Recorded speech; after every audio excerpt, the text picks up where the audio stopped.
ఈరోజు నేను బ్రేక్‌ఫాస్ట్‌గా అయితే పెసరట్టు వేసేస్తున్నాను. రోజు చేసేలా కాకుండా కొంచెం వెరైటీగా ఉండాలి. బట్ ఎక్కువ పని తీసుకోకూడదు అనుకున్నప్పుడు నేనైతే పెసరట్లు వేస్తూ ఉంటానండి. చాలా ఈజీగా అయిపోతుంది. ముందర రోజే నేనైతే పిండి రుబ్బేసి పెట్టేసుకున్నాను.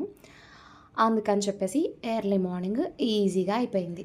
ముందుగా స్టవ్ వెలిగించుకొని, పాన్ పెట్టుకొని దానిపైన 1.5 గరిట పిండి వేసుకున్నాను. దాన్ని ఈవెన్‌గా సాధ్యమైనంత పల్చగా స్ప్రెడ్ చేసుకొని, దానిపైనే ఉల్లిపాయలు, పచ్చిమిరపకాయలు, అల్లం తురుము, అలాగే కొద్దిగా జీలకర్ర వేసి, అంతే కొద్దిగా నెయ్యి వేస్తున్నానండి. నెయ్యి గానీ, మనం వెన్నపూస గానీ, లేదా నూనె గానీ వేసి పెసరట్లను కాలిస్తే భలే టేస్టీగా ఉంటాయి. మా వారు చెప్తూ ఉంటారు, మా అమ్మ పెసరట్టు వేసిందంటే వెన్నపూస వేసేది చాలా బావుండేయని. నేనైతే వెన్నపూస తేలేనని చెప్పేసి కొద్దిగా నూనె 2 కలిపేసి మిక్స్ చేసి వేశానండి.